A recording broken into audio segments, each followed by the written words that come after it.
오늘 하나님께서 우리에게 주실 말씀은 마태복음 12장 9절에서 21절 말씀입니다. 마태복음 12장 9절에서 21절 말씀입니다. 거기에서 떠나 그들의 회당에 들어가시니 한쪽 손 마른 사람이 있는지라.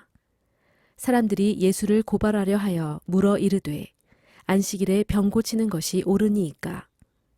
예수께서 이르시되 너희 중에 어떤 사람이 양 한 마리가 있어 안식일에 구덩이에 빠졌으면 끌어내지 않겠느냐. 사람이 양보다 얼마나 더 귀하냐. 그러므로 안식일에 선을 행하는 것이 옳으니라 하시고 이에 그 사람에게 이르시되 손을 내밀라 하시니 그가 내밀매 다른 손과 같이 회복되어 성하더라. 바리새인들이 나가서 어떻게 하여 예수를 죽일까 의논하거늘 예수께서 아시고 거기를 떠나가시니 많은 사람이 따르는지라. 예수께서 그들의 병을 다 고치시고 자기를 나타내지 말라 경고하셨으니 이는 선지자 이사야를 통하여 말씀하신 바 보라 내가 택한 종 곧 내 마음에 기뻐하는 바 내가 사랑하는 자로다. 내가 내 영을 그에게 줄 터이니 그가 심판을 이방에 알게 하리라. 그는 다투지도 아니하며 들레지도 아니하리니 아무도 길에서 그 소리를 듣지 못하리라. 상한 갈대를 꺾지 아니하며 꺼져가는 심지를 끄지 아니하기를 심판하여 이길 때까지 하리니 또한 이방들이 그의 이름을 바라리라 함을 이루려 하심이니라. 오늘 이 말씀을 통하여서 하나님께서 우리에게 은혜 주시기를 원합니다. 오늘 저는 여러분들과 함께 상한 갈대를 꺾지 아니하며 라고 하는 말씀을 가지고 함께 은혜를 받도록 하겠습니다. 한번 따라 봅시다. 상한 갈대를 꺾지 아니하며. 오늘 본문의 내용은 예수님께서 이 사역을 하는 가운데 한 사람을 만나게 됩니다. 회당에 들어갔는데 그 회당이 이제 안식일, 율법을 지키는 안식일을 지키는 날인데 가보니까 거기에 오른손 마른 사람이 있습니다. 태어날 때부터 손이 마른 사람이 아니고 전해 내려오는 얘기에 의하면 이 사람은 석쇠공이었다. 돌을 통해서 조각을 하는 사람이었다라고도 이렇게 얘기를 하고 있어요. 오른손이 말랐다고 하는 것은 이 사람이 노동력을 잃어버렸다는 것이고 생활을 하기가 매우 어려웠던 사람이었다는 것을 보여줍니다.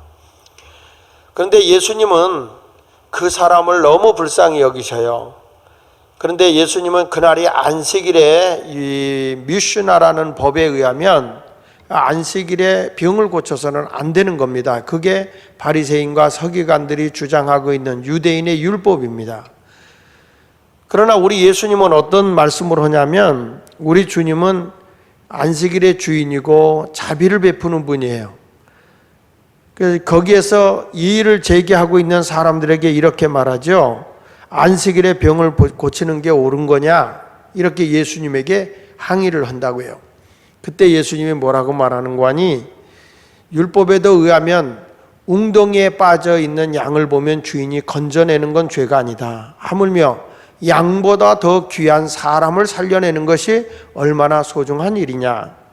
예수님을 모함하고 예수님을 핍박을 해서 어떻게든지 올고매서 죽이려고 하는 유대인들이기 때문에 그때 예수님께서는 당당하게 숨기지 아니하고 공개적으로 그 사람에게 아주 단호하게 말합니다.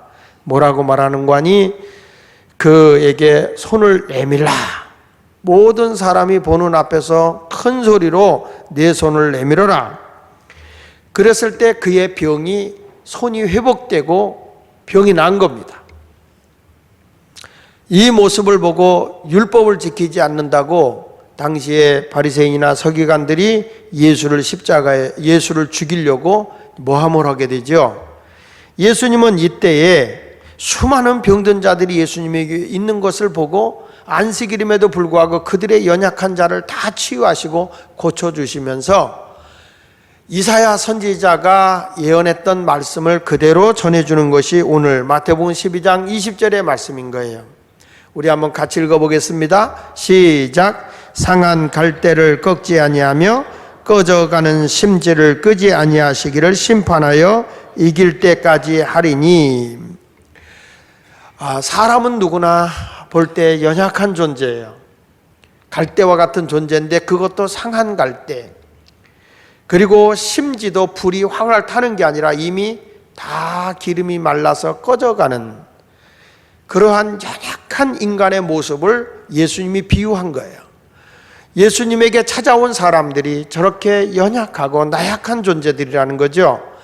근데 우리 예수님은 상한 갈대도 꺾지 않고 꺼져가는 심지도 끄지 않으시는 분이라는 거예요. 다시 살려내는 분이라는 거죠. 여러분, 사람은 아무리 강한 것 같아도 연약한 존재들입니다. 그래서 성경은 이렇게 말하죠. 인생이 뭐냐? 안개와 같은 존재다. 야고보서 4장 14절 끝부분에 보면 너의 생명이 무엇이냐? 잠깐 보이다가 없어지는 안개다. 뿌옇게 뭔가 낀 것 같다가 햇빛이 나면 싹 사라져버리는 것이 인간이다. 또 성경은 인간이 뭐냐? 하나의 풀과 같은 존재다. 또 들의 꽃과 같은 존재다. 잠깐 피었다가 시들어버리는 것이라는 것이죠. 이사야 40장 6절에 보면 모든 육체는 풀이요 그의 모든 아름다움은 들의 꽃과 같다라고 말하고 있어요. 풀이라고 하는 것은 화려하게 피었다가 시들어버리는 것이고, 꽃도 아름다움을 주는 것 같지만 그 아름다움이 순간에 시들어버리고 마는 것입니다. 그래서 시편 90편 6절에도 푸른 아침에 꽃이 피어 자라다가 저녁에 시들어 마르느니라. 인생은 잠깐이라는 거예요. 그렇게 강한 것 같고 굳센 사람 같다가도 풀같이 안개같이 그렇게 아름답고 멋있어 보이던 사람도 꽃같이 시들어버리는 것이 인생인 것입니다.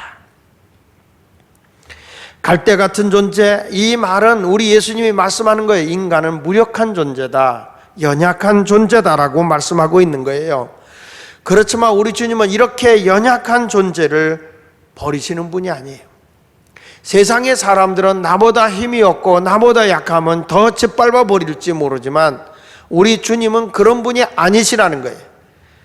그래서 오늘 상한 갈대를 꺾지 않으시는 주님의 말씀을 생각하면서 함께 은혜를 받도록 하겠습니다. 첫째로, 주님은 상한 갈대도 버리지 않습니다. 한번 따라합시다. 예수님은 상한 갈대도 버리지 않는다.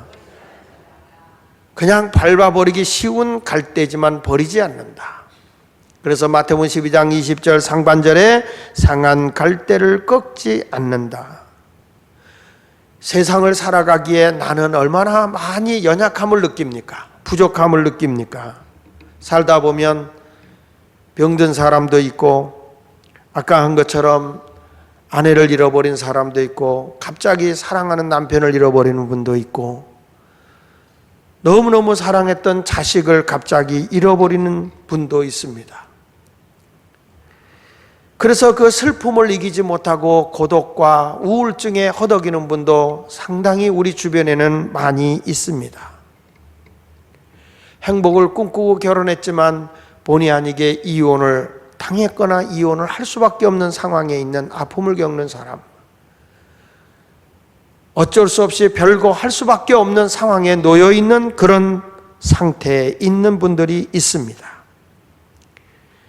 어찌 보면 곧게 펴 있어야 할 갈대가 마치 연약한 갈대가 상해져 있어 꺾인 것 같은 그런 인생으로 지금 내 삶이 놓여 있는 분도 있습니다. 그렇지만 우리 예수님은 그런 분을 보고 계십니다. 약한 사람을 돌보고 계십니다. 여러분의 아픔을 외면하는 것이 아니고 연약함을 이렇게 주님이 바라보지 않는 것이 아니라 나의 연약함을 보고 계시며 나의 약함을 아시는 주님이 다가오셔서 내 손을 잡고 고쳐주시고 싸매어 주시고 위로해 주시는 분이 바로 예수님이십니다. 사랑하는 여러분, 우리 주님은 우리에 대한 긍휼하심을 우선으로 하시는 분이라는 거예요. 어떤 형식이 아니라, 어떤 전통적인 것이 아니라 세상에 어떤 지금까지 살아왔던 이것이 전부 다라고는 어떤 형식이 우선이 아니라 우리 주님은 그 사람됨의 사랑을 우선으로 한다는 거예요. 여러분의 아픔을 외면하지 않는다는 거예요. 그래서 주님 앞에 왔던 사람들이 그렇게 강한 사람이 아니었어요. 사도 바울은 주님 앞에 온 사람을 이렇게 표현했어요. 고린도서 1장 26절로 30절에 보니까 고린도 교회 온 사람들에게 이렇게 말하죠. 형제들아 너희를 부르심을 보라. 육체를 따라 지혜로운 자가 많지 아니하며 능한 자가 많지 아니하며 문볼 좋은 자가 많지 아니하도다. 육체를 보면 너희가 지혜가 그렇게 탁월한 사람도 아니고 너희가 그렇게 능력이 많은 사람도 아니었지. 너희가 그렇다고 가문도 좋은 것도 아니고 그렇다고 학벌이 좋은 것도 아니고 집안의 백그라운드가 그렇게 좋은 것도 아니다. 그러나 하나님께서는 세상에 미련한 것들을 택하사 지혜 있는 자를 부끄럽게 하시고 하나님께서 세상에 천한 것들과 멸시받는 것들과 없는 것들을 택하여서 주님은 강한 자를 부끄럽게 하는 거예요. 있는 자를 부끄럽게 하시는 분이에요. 여러분 여기 30절에 이렇게 말합니다. 너희는 하나님으로부터 나서 그리스도 예수 안에 있고 예수는 하나님으로부터 나와서 우리에게 지혜와 의로움과 거룩함과 구원함이 되셨다고 말씀을 하고 있어요. 그분이 여러분을 외면하는 것이 아니라 우리를 구원해 주시는 분이 예수 그리스도라는 거예요. 어디에 가서 나의 아픔과 나의 연약함을 나의 약점을 토설해 놓고 얘기하면 사람이 얕잡아 보고 무시해버리고 멸시할지 모르지만 사람은 그럴 수 있을지 모르지만 전능하신 우리 하나님 구원의 예수 그리스도는 우리를 절대 그러지 않아요. 이렇게 말씀하고 있어요. 시편 34편 18절에 보니까 여호와는 마음이 상한 자를 가까이 하시고 충심으로 통회하는 자를 구원하신다고 하셨습니다. 마음이 상해서 내 마음이 어디 가서 호소할 수 없고 내 마음속 깊이 너무 슬퍼서 통회하고 울고 있지만 어느 누구도 내 사랑해 하는 가족도 나를 위로해 줄 수 없는 이런 절박한 상황에 놓여 있을 때라도 하나님은 나를 외면하지 아니하시고 나를 구원해 주신다고 말씀하고 있습니다. 시편 147편 3절에도 이렇게 말합니다. 상심한 자들을 고치시며 그들의 상처를 싸매시는도다. 이 세상 어디를 가도 나를 위로해 줄 수가 없고 어디 가서 의지할 수 없는 상황에 놓여 있다 할지라도 여러분 낙심하지 마십시오. 나를 위로해 줄 수 있는 분이 계십니다. 전능하신 하나님이십니다. 나를 도와주시는 분이 그분입니다. 요한복음 8장에 보면 한 여인이 가늠하다 붙들려 왔습니다. 모세의 율법에 의하면 가늠한 여인을 돌로 쳐서 죽여야 옳습니다. 그런데 우리 예수님은 저들의 그런 상황에 놓여 있는 그들을 약한 자를 눌린 자를 죄는 미워하지만 사람을 사랑하시는 분이 예수님이세요. 사람들이 와서 예수님에게 얘기합니다. 이 여인이 가늠하다 온 여인입니다. 모세의 법으로는 돌로 쳐서 죽이라고 하는데 당신의 사랑의 법으로는 용서하라고 합니다. 어느 것이 옳습니까? 만일 예수님이 용서하라고 하면 모세의 율법을 어기는 것이 되고 그렇다고 또 예수님이 율법대로 그 여인을 돌로 쳐서 죽여라 그러면 사랑의 법, 자비의 법이 안 맞는 것이죠. 그때 예수님은 땅에 숙여서 무엇인가를 쓰시다가 고개를 드시고 이렇게 말씀합니다. 너희 가운데 죄가 없는 사람이 이 사람을 돌로 쳐라. 이 중에 허물이 없고 약점이 없고 죄가 없는 사람이 돌로 쳐라. 그 말 한마디에 많은 사람의 마음에 찔림을 당했다 했습니다. 그 사람들의 상처를 너무 그 아픈 마음을 가졌던 것 같습니다. 저들이 돌을 들고 이를 갈며 달려들어 그를 죽이려고 했던 사람들이 다 돌을 내려놓고 돌아갔다고 했어요. 그때 예수님이 이 여인을 보고 이렇게 말합니다. 너를 정죄하던 사람들이 어디 있느냐? 아무도 없습니다. 예수님은 그 여인에게 이렇게 말해요. 나도 너를 용서한다. 나도 너를 용서한다. 다시는 죄를 범하지 마라. 연약한 그 사람을 정죄하고 심판하고 계시는 예수님이 아니셨습니다. 상한 갈대와 같이 감히 고개도 들 수 없는 수치스러운 자리에 있던 이 여인을 예수님은 외면하지 않으셨습니다. 그를 싸매어 주셨습니다. 그를 안아 주셨습니다. 그를 품어 주셨습니다. 그분이 바로 우리 주님이세요.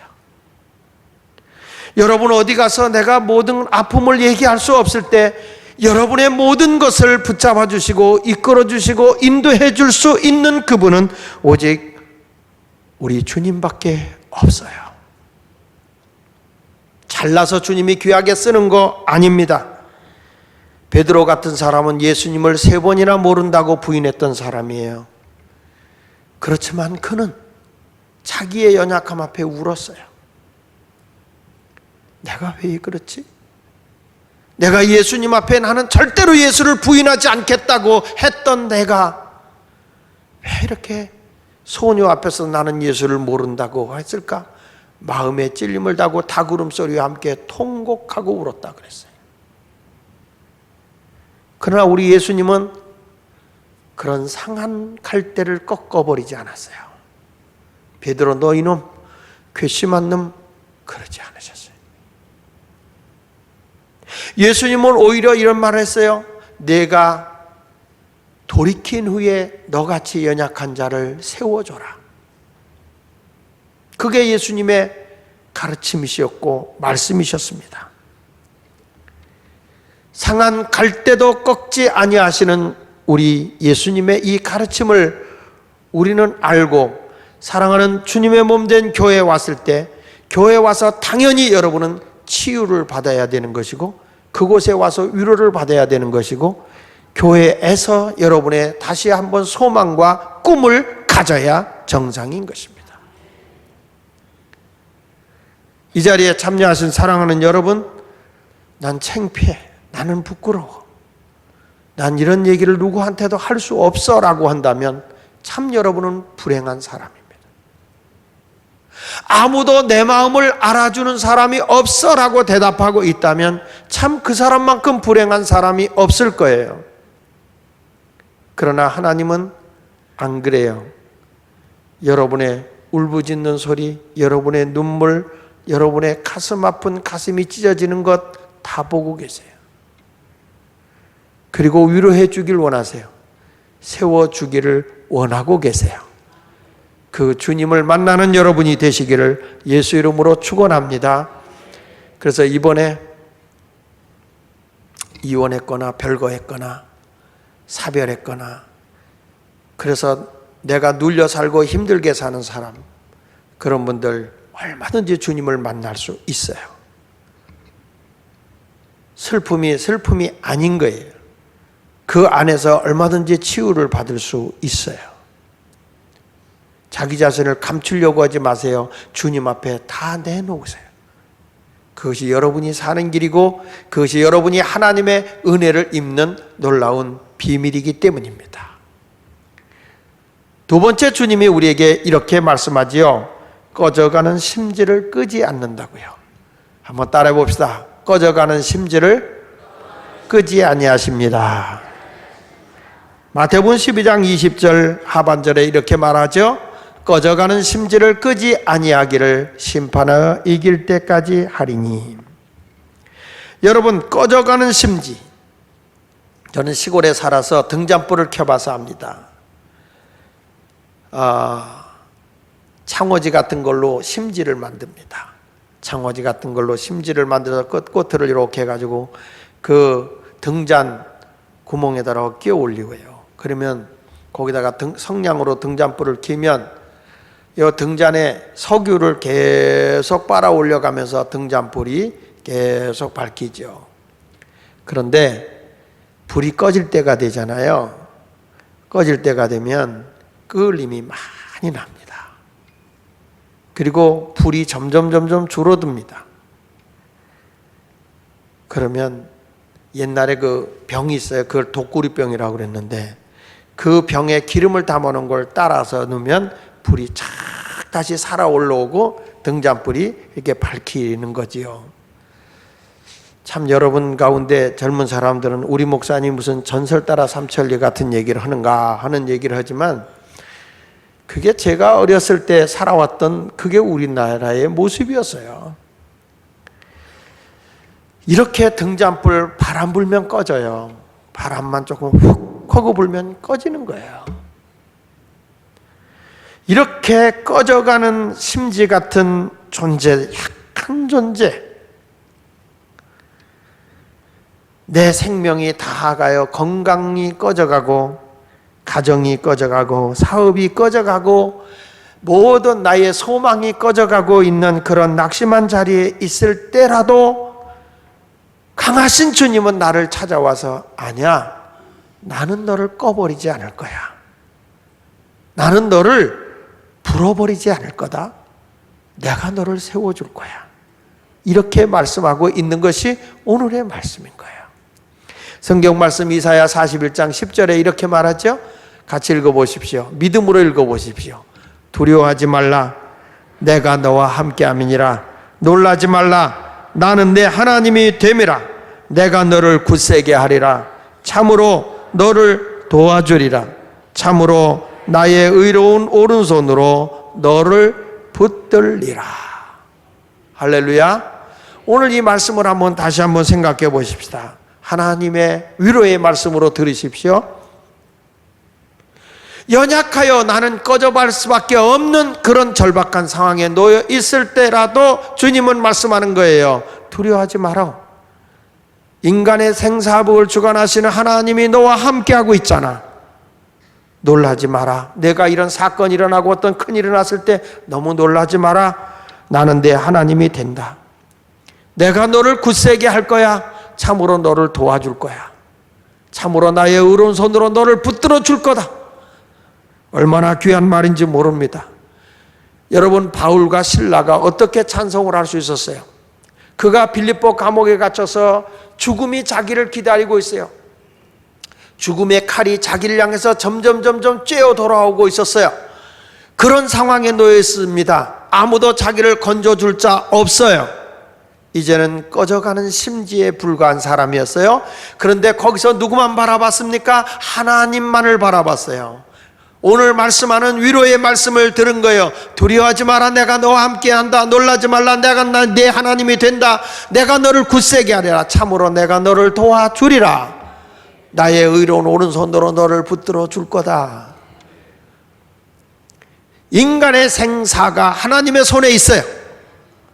사람이 아무리 죽이려고 해도 하나님의 손 안에서 살리고자 하는 자는 사는 것이고, 아무리 살고자 해도 인생의 끝이 날 사람은 죽는 거예요.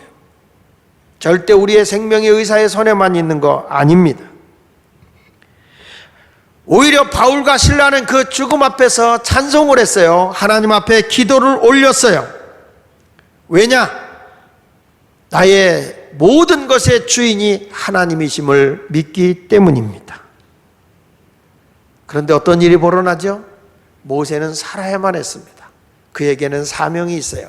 하나님의 복음을 온 세상에 전파해야 할 전도적 사명이 그에게 있어요.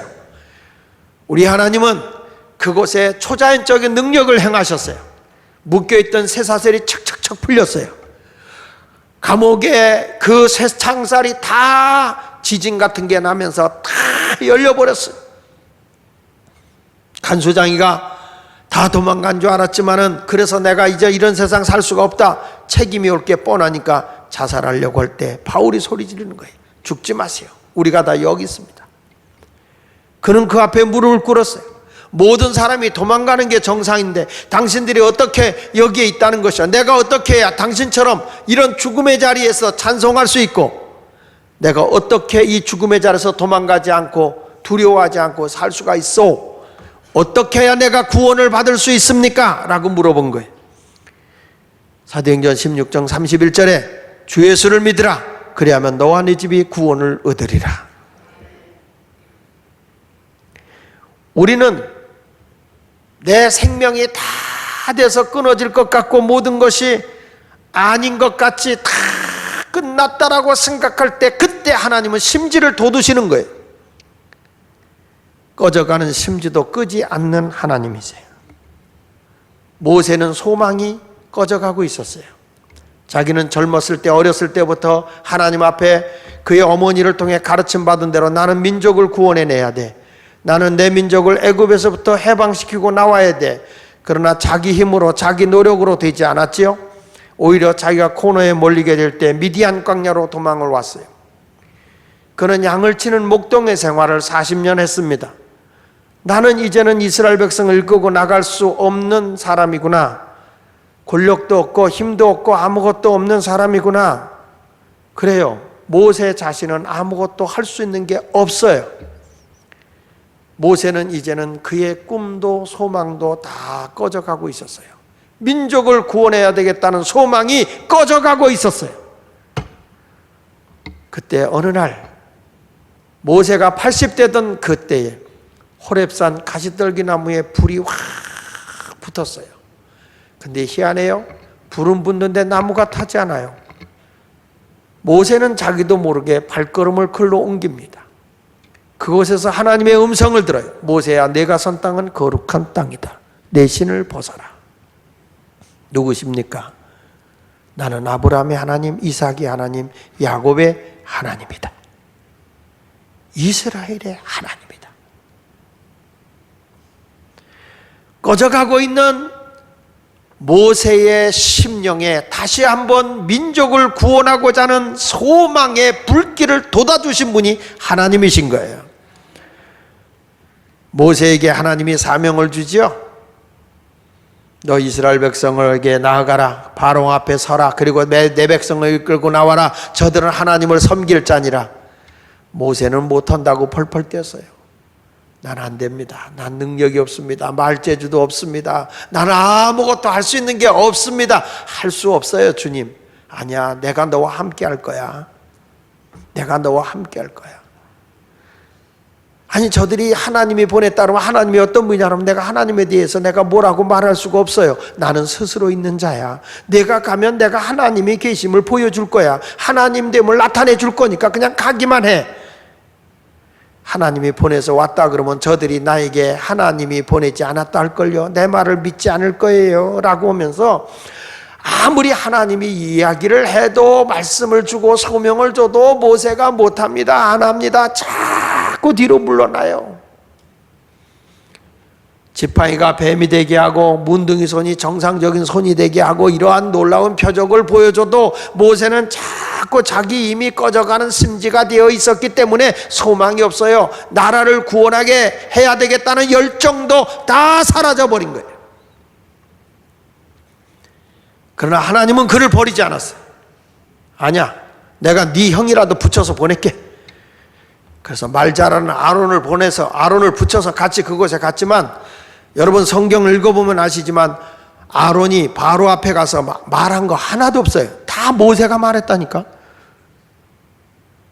기껏 아론이 한 거는 지팡이 들어준 거밖에 없어요. 결국에 누가 이기게 합니까? 하나님이 모세와 함께 하시는 거예요.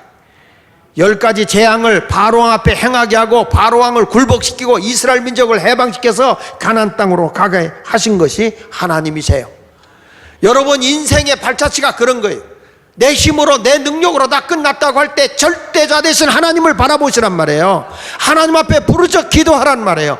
그분은 나의 모든 것이 끝났다 할 때 다시 돋아주시는 분이 하나님이신 거예요.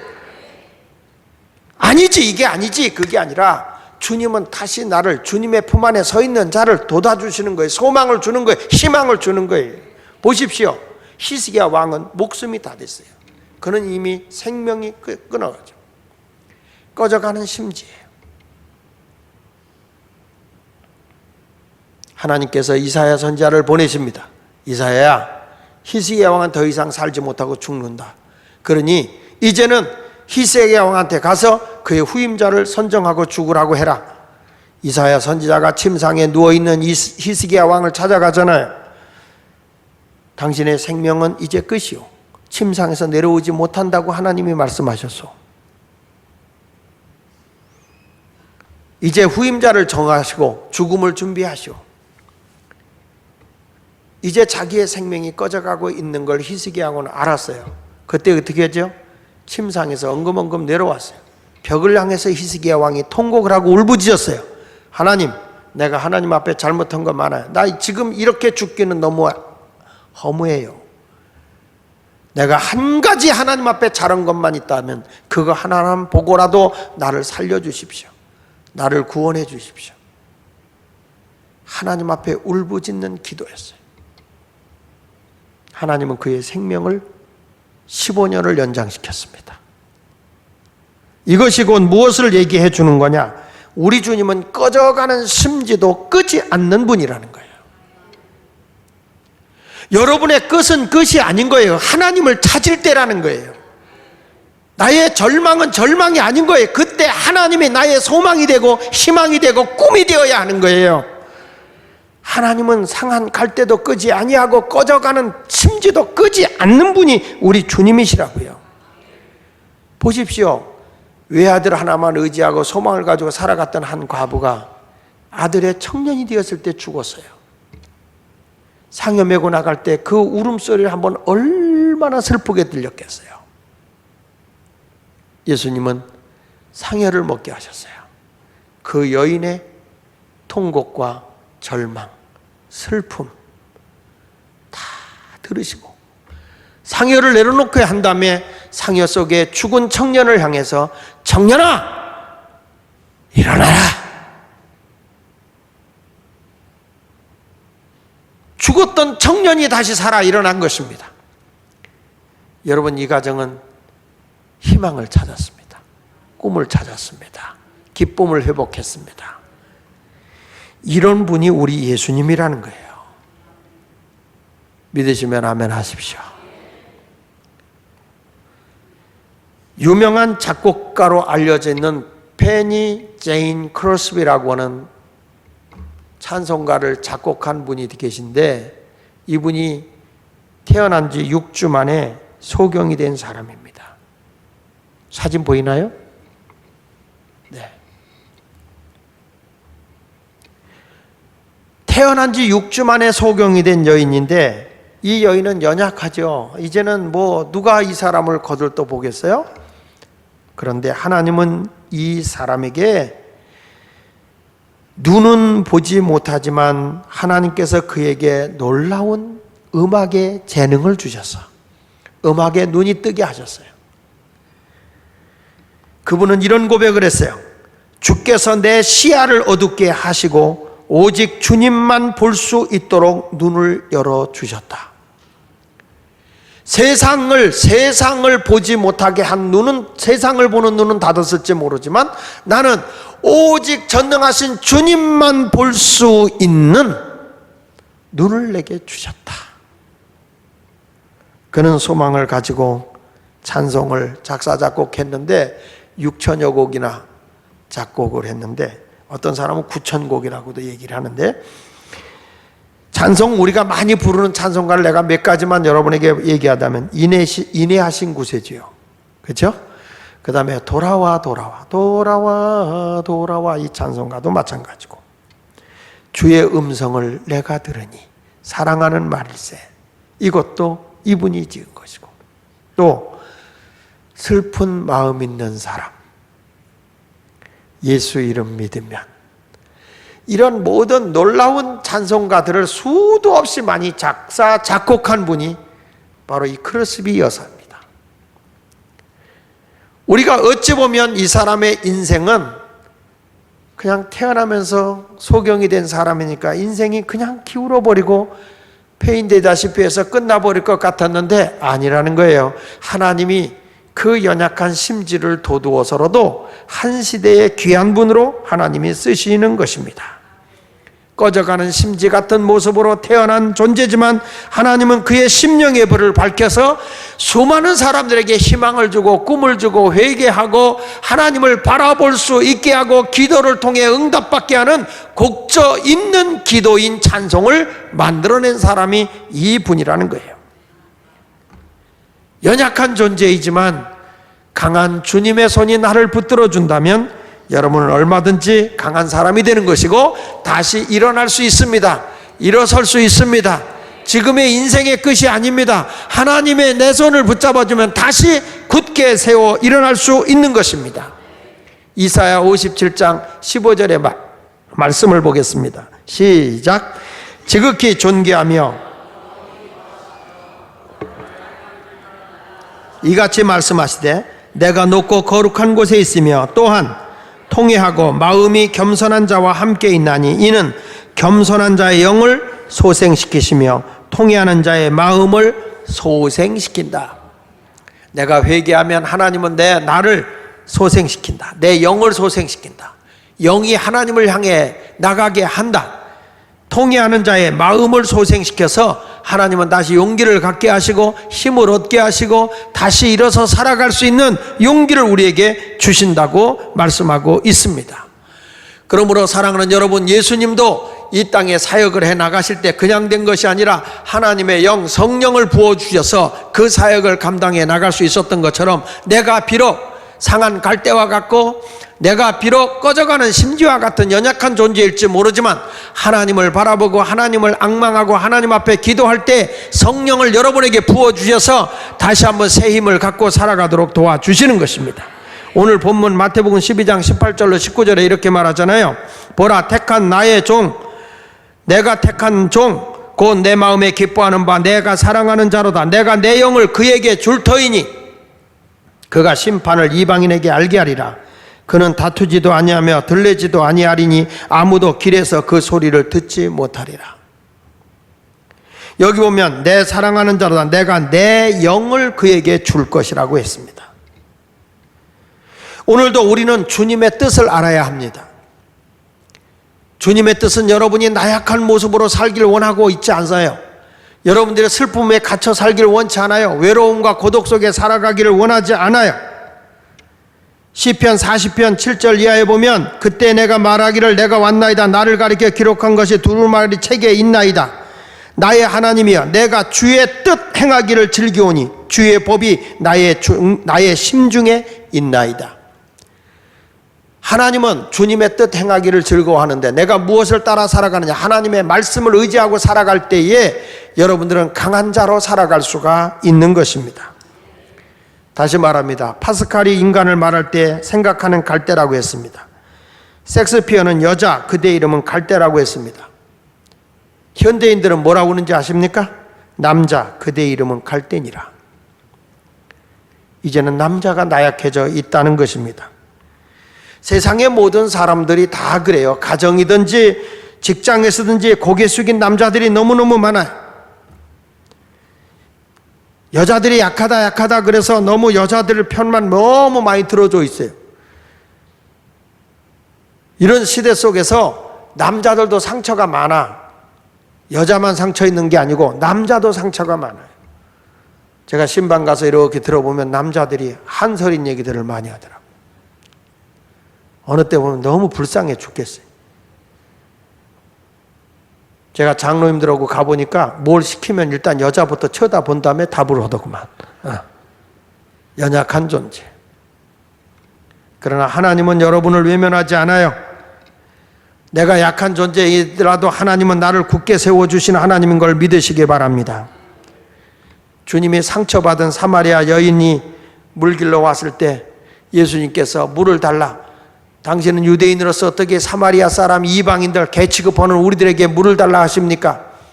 내가 물을 달라 하는 이가 누구인지를 알았다면 영원히 목마르지 않은 물을 나에게 달라고 했으리라. 여인은 무슨 뜻인지도 모르고 나 다시는 물 길러 오지 않게 그 물 좀 주시죠. 그때 예수님이 요한복음 4장에서 하는 말이죠. 내 남편을 데려와라. 그랬더니 뭐라고 얘기해요? 남편이 없어요. 예수님이 그 여인을 보고 한 얘기입니다. 참 내 말이 옳다. 내 남편이 5이나 있지만 지금 있는 남편도 내 남편이 아니니. 이 여자 능력자예요. 남편을 5이나 바꿔치고도 지금 있는 남편도 자기 남편이 아니니까 남의 남편 뺏은 여자예요. 이 여인은 능력자가 아니라 상처투성이인 여자예요. 왜냐? 그 시대에는 여자가 남자를 선택하는 시대가 아니에요. 남자의 놀이개로 살아온 여인이란 말이에요. 이 여인이 정말 부끄럽고 창피한 인생의 발자취를 살아오고 있는 아주 연약한 존재, 상처투성인 여인이었다 이 말이에요. 근데 예수님은 그 여인을 구원해 주시고 용기를 주시고 힘을 주셨어요. 이분이 메시아 되신 예수님을 알게 된 거예요. 자기의 상처를 싸매주시고 자기의 죄에서 부끄러움 속에 죄책감 속에 살아가고 있는 여인을 구원해 주셨어요. 너무 기뻐 이 여인이 사마리아 성에 뛰어들어가서 내가 메시아를 봤다. 내가 메시아를 만났다. 그래서 그 여인이 온 사마리아 성에 있는 사람을 다 예수님에게로 인도해 갖고 오는 구원의 역사를 이루셨어요. 교회는 그런 곳이 돼야 돼. 상처받은 자들이 교회에 와서 치유받는 것, 구원받는 것. 하나님의 진리의 말씀으로 인간적인 방법이 아니라 하나님의 역사하심을 입는 것이 되어야 할 줄로 믿습니다. 보십시오. 38년 된 병자가 요한복음 5장에 보면 38년 된 병자가 베데스다 연못가에 와 있어요. 그 베데스다 연못가에는 전설적인 얘기가 있어요. 1년에 한 번씩 물이 용틀이 오는데 물이 막 솟아나는데 그때 제일 먼저 뛰어들어가는 사람이 병이 낫는다는 전설적인 얘기가 있어요. 그래서 지퍼라기도 짓고 싶어서 수많은 사람들의 병든 자들이 그 베데스다 연못가에 몰려들었어요. 이 사람은 몸이 중병이에요. 자기가 들어가기 전에 자기보다 건강한 사람이 풍덩 들어가요.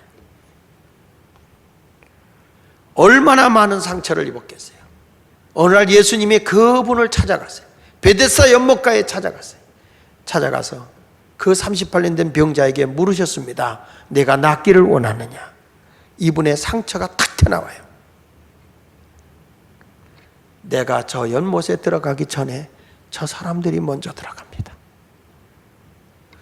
38년 동안 거기서 살아보려고 이 사람이 병을 놔보려고 그렇게 열심히 노력을 했는데 자기보다 건강한 사람이, 자기보다 힘 있는 사람이 먼저 뛰어들어가서 내가 아무리 여기 오래 있어도 들어갈 수가 없습니다. 그래도 혹시나 해서 내가 여기까지 오랫동안 지키고 있는 것입니다라는 의미예요. 예수님은 아무 말씀 안 하셨어요. 내 자리를 들고 일어나 걸어가라. 내 자리를 들고 일어나 걸어가라. 그분은 그냥 자리를 들고 일어나 걸어가는 순간 병이 싹 나아버렸어요. 저는 이 말씀을 통해서 깨닫는 게 있어요. 주님은 세상에서도 밀리고 사람 관계 속에서도 밀리고 육신적으로도 약하여 밀려서 아무도 거들떠보지 않고 있을 때라도 예수님은 약한 나를 외면하지 않더라는 거예요. 찾아오시는 예수님이라는 걸 분명히 믿으시기를 바랍니다. 사랑하는 여러분, 상한 갈 때도 꺾지 아니하고 꺼져가는 심지도 불어서 꺼버리지 않는 분이 주님이십니다. 우리 주님은 사랑의 주님이십니다. 무자비한 분이 아닙니다. 세상에서는 오히려 약한 사람 더 깎아라 뭉기고 내가 힘이 없을 때 더 죽이려고, 더 박살내려고, 아주 그 사람 숨도 못 쉬게 해버리려고 하는 것이 세상의 법칙이에요. 무자비해요. 남을 망하게 해서 내가 살아보겠다는 게 세상이에요. 그러나 우리 주님은 아니에요. 여러분을 일으켜 세우기를 원하고 있어요. 지금 낙심하고 있습니까? 어려웠습니까? 좌절하지 마세요. 오늘 이 시간에 우리를 세워주시기를 원하시는 예수님을 만나는 거룩한 시간이 되기를 바랍니다. 주님은 사랑이십니다. 여러분 어디 가서 내가 사랑을 받겠어요? 진짜 사랑의 주님이 예수님이세요. 주님을 만나시면 위로가 됩니다. 힘을 얻게 될 줄로 믿습니다. 우리 오늘 말씀을 생각하면서 우리 같이 복음 찬송을 한 장 부르겠는데 그 사랑이라고 하는 찬양입니다. 아버지 사랑 내가 노래해, 아버지 은혜 내가 노래해. 그 사랑 변함없으신, 거짓 없으신, 성실하신 그 사랑. 상한 갈대 꺾지 않으시는, 꺼져가는 등불 끄지 않는 그 사랑. 사랑, 그 사랑, 날 위해 죽으신, 날 위해 다시 사신 예수 그리스도. 다시 오실 그 사랑, 죽음도 생명도 천사도 하늘의 어떤 권세도 끊을 수 없는 영원한 그 사랑 예수. 오늘 예수님을 만나시고 여러분들에게 새 힘과 새 능력을 얻는 시간이 되기를 축복합니다.